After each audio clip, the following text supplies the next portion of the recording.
3 ఏళ్ల క్రితమే భర్త అనారోగ్యంతో మృతి చెందాడు. నాన్న లేకున్నా మీకు నేనున్నానమ్మా అంటూ ఊరడించాడా కొడుకు. చెప్పినట్లుగానే అక్క పెళ్లి చేశాడు. తండ్రి ఉద్యోగం తమ్ముడికి ఇప్పించాడు. నాన్న కోరిక మేరకు ఇంజనీరింగ్ పూర్తి చేస్తానని అమ్మకు మాటిచ్చాడు.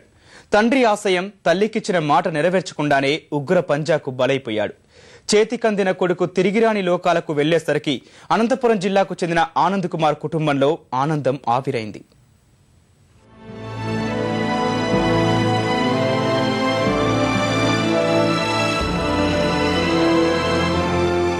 దిల్సుఖ్ నగర్ బాంబు పేలుళ్లు అనంతపురం జిల్లా ఉరవకొండకు చెందిన ఆనంద్ కుమార్ కుటుంబానికి తీరని శోకాన్ని మిగిల్చాయి.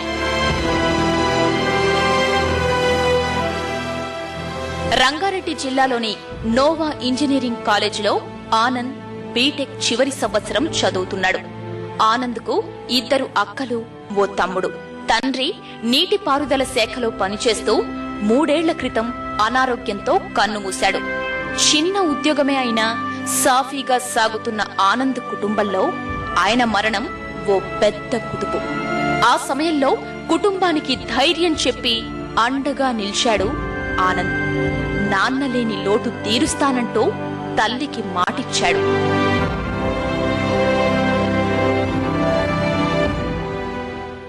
కారుణ్య నియామకం కింద తండ్రి ఉద్యోగం వచ్చినా ఆ అవకాశాన్ని తమ్ముడికిచ్చాడు. ఉన్నత చదువులు చదవాలన్న తండ్రి కోరిక నెరవేర్చడంతో పాటు తన కుటుంబానికి అండగా నిలవాలని భావించాడు.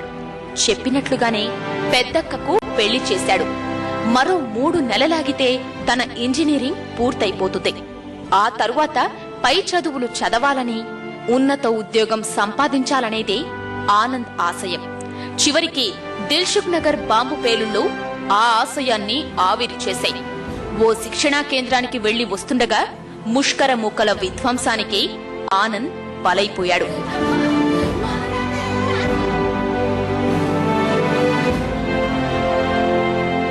చెట్టంత భర్త కోల్పోయినప్పటి కన్నీటి తడి ఆరకుండానే కొడుకు మృతి చెందడంతో ఆ తల్లి గుండె బద్దలైంది.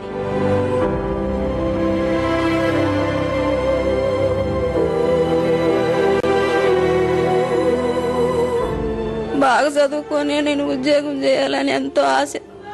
నాన్న చనిపోయినప్పుడు మనం ఆటాటకే ఉండము పరిస్థితులు. మనం కూడా ఒకరు లెవెల్లో ఉండాలని ఎంతో ఆశపడి నా కొడుకు ప్రైవేట్కి కూడా వెళ్తానన్నాడు.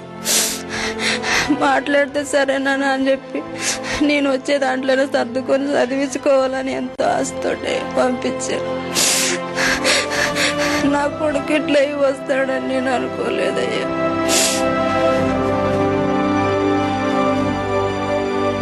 తోడబుట్టిన వాడి ఆకస్మిక మరణం ఆడపిల్లలకు తీరని వేదన మిగిల్చింది. నాన్న లేకున్నా అన్ని తానై తనని అత్తింటికి పంపిన తమ్ముడు ఇక లేడని తెలిసి ఆ అక్క హృదయం తట్టుకోలేకపోతోంది.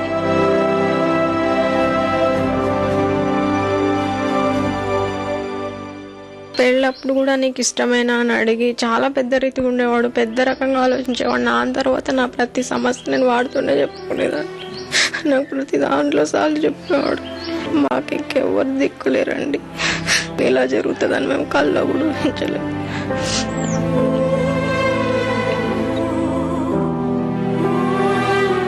స్వార్థం మనిషిని కమ్మేసి రక్త సంబంధాల్ని కూడా మర్చిపోతున్న ఈ రోజుల్లో వచ్చిన ఉద్యోగాన్ని తన కోసం త్యాగం చేసిన ఆనంద్ మంచి మనసును ఆ తమ్ముడు మననం చేసుకుని కుమిలిపోతున్నాడు. మా నాన్న చనిపోయిన 2 years తర్వాతనే మా అన్నయ్య కూడా చనిపోవడం జరిగింది. వాళ్ళంటే అంత ఏ విధంగా ఒక సెటిల్ అయ్యే వాళ్ళం అనిపిస్తుంది. ఇప్పుడు ఎవరు చూసుకుంటారని లేదా చివరికి ఒక్కనే మిగిలిపోయాను నేను కూడా. ఆనంద్ అంత్యక్రియలకు స్థానిక అధికారులెవరూ రాకపోవడం బాంబు పేలుళ్ల మృతుల పట్ల ప్రభుత్వ చిన్న చూపుని తెలియజేస్తోంది. ప్రభుత్వం నుంచొచ్చిన పరిహారాన్ని సైతం అనంతపురం జిల్లా కేంద్రానికి పిలిపించిచ్చారు అధికారులు. ఇప్పటికీ ఆనంద్ కుటుంబానికి సొంతిల్లు లేదు.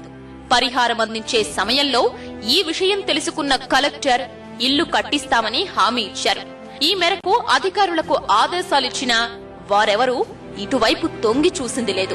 ఉరవకొండల అధికారులు కనీసం దానికి మానవత్వంతో కూడా వాళ్ళు పరామర్శించి ఫర్దర్ ఏం చేయాలా, వాళ్ళకి ఏం బెనిఫిట్ చేయాలి, వాళ్ళకి ఏమి ఓదార్చాలనేటువంటి యొక్క అవగాహన వాళ్ళలో లేకుండా పోయింది. వాళ్ళకి ఇంట్రెస్ట్ కూడా లేదని చెప్పేసి మా భావన.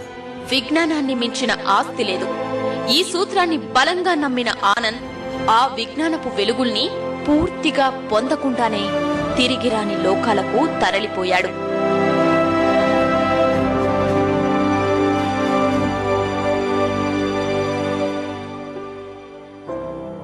యుద్ధంలో మరణించిన సైనికుల్ని ఎలా వీర సైనికులుగా కీర్తిస్తామో విదేశీ శక్తుల దుశ్చర్యలకు బలైపోయిన వారిని కూడా అలాగే చూడాల్సిన అవసరం ఉంది.